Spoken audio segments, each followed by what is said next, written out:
신약성경 마태복음 5장 10절에서 12절 말씀을 제가 읽겠습니다.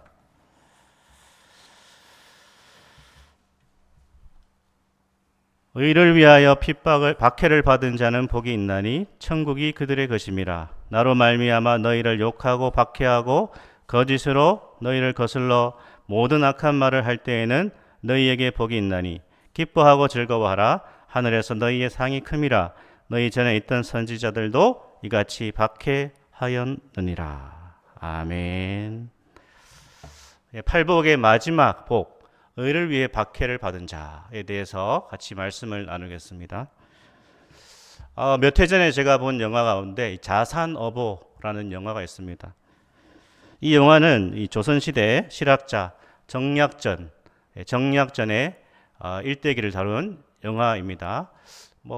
추석 명절에 한번 보셔도 좋을 것 같습니다. TV에 볼 수 있겠죠. 조선 순조 때 그 신유 박해, 천주교 박해죠. 신유 박해 당시에 이제 세상의 끝, 그 당시에 이제 우리나라에서 끝이라 여겨졌던 흑산도의 정약전이 이제 신앙적인 이유로 박해를 받는 것이죠. 그래서 흑산도로 유배를 가서 거기에서 이제 할 일이 없으니까요. 바닷가에서 바다 생물들을 관심 있게 보다가 이 해양 생물 서적을 집필하게 되는데 그것이 바로 정약전이 기록한 자산어보라는 것이죠.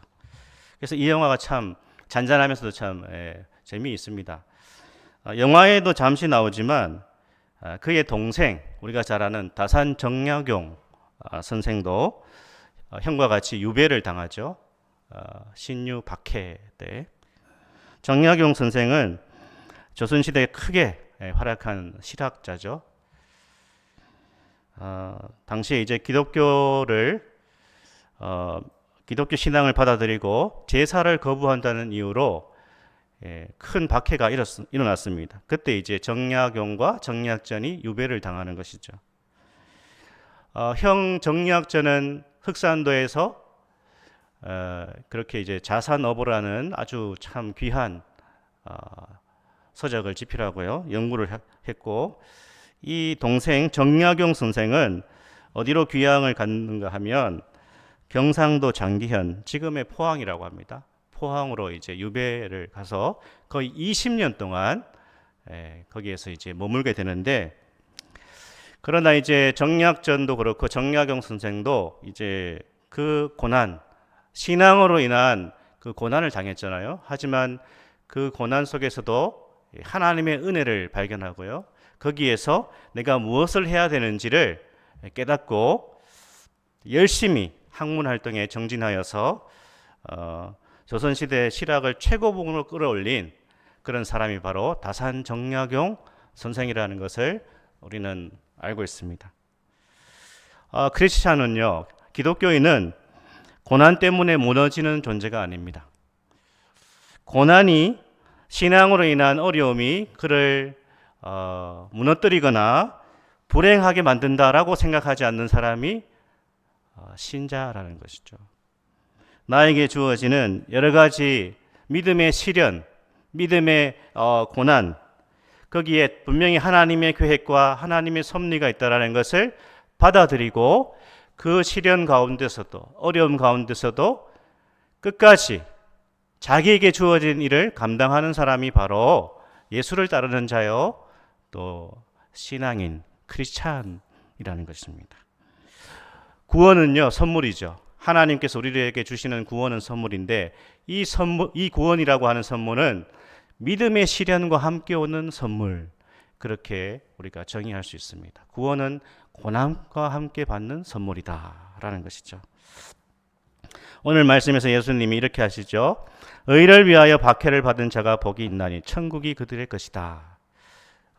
이제 마지막 팔복의 마지막 부분인데, 의를 위해 박해를 받은 자, 어디에 나왔죠? 이 의라는 것이 팔복에서 어디에 나왔습니까? 5장 몇 절요? 절을 보지 마시고 성경을 보십시오. 6절에 보면 의에 줄이고 목마른 자가 복이 있다 했을 때 이 의라는 것을 배웠는데, 그러면 의를 위하여 박해를 받는다라고 했을 때 의가 무엇인가라고 했을 때 성경에서는 하나님의 계명을 잘 지키는 것이 의로움이다. 약자들에 대해서 사랑을 실천하는 것이 의로움이다. 하나님과 우리 사이의 관계가 잘 유지되는 것이 의로움이다.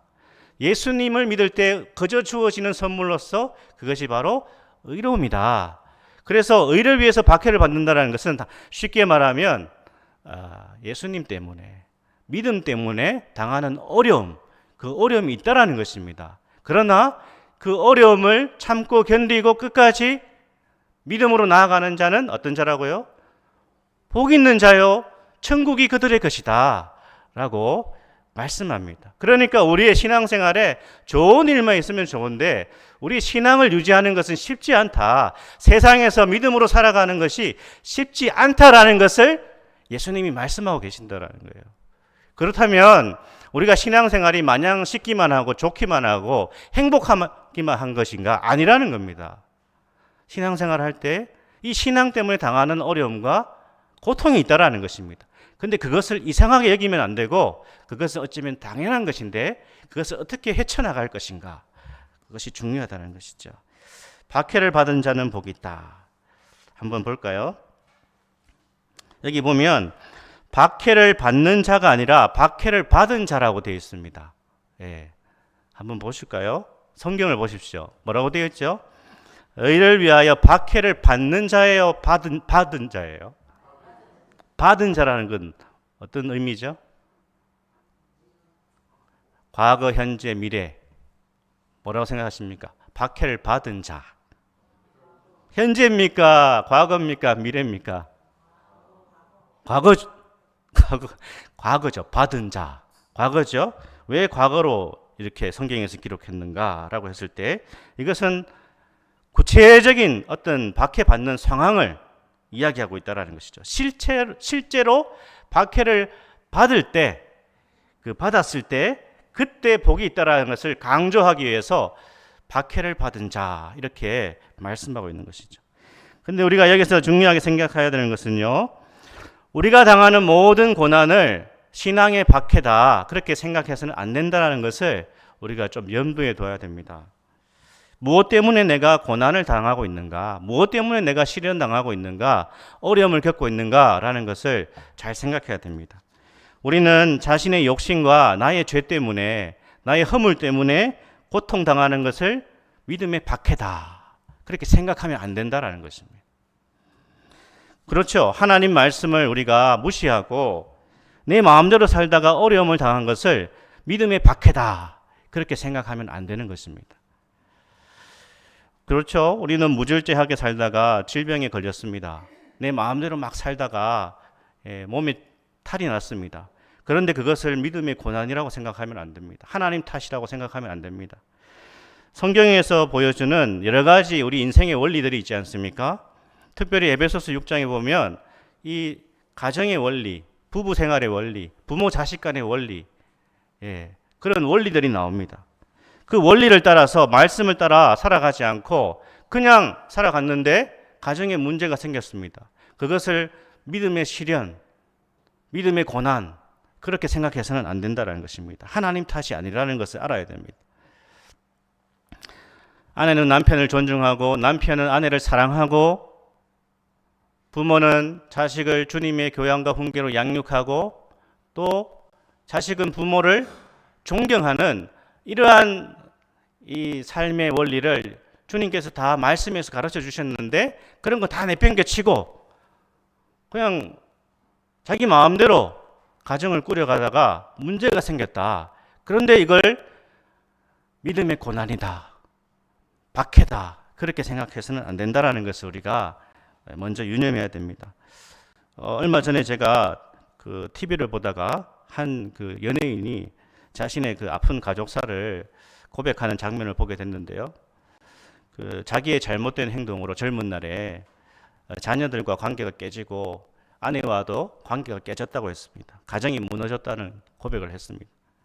너무 심각해서 관계가 회복될 수 없는 지경에 이르렀다. 너무너무 후회스럽다. 과거를 되돌릴 수 없고 자식과의 관계를 되돌릴 수 없는 지경이 되어서 지금은 아예 자식들과 연락도 하지 않는, 어디에서 어떻게 살아가는지도 모르는 상태에 처하게 되었다. 그런 안타까운 고백을 하는 것을 본 적이 있습니다. 그렇죠. 우리는 하나님의 말씀을 떠나가는 삶, 하나님의 말씀을 무시하고 살아가는 그 삶에는 반드시 고통이 따라온다는 것입니다. 하나님께서 인간에게 주신 인생의 원리를 거부하고 살면요, 행복할 것 같아도 행복하지 않다는 것입니다.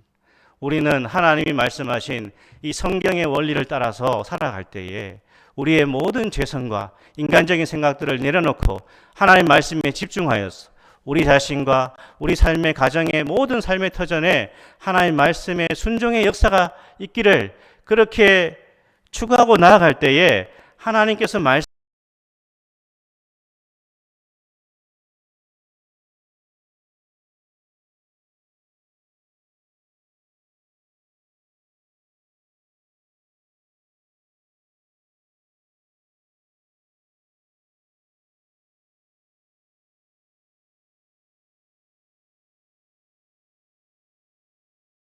아름다운 것이라고 베드로전서 2장 19절과 20절이 말씀하고 있습니다. 우리 한번 읽어볼까요?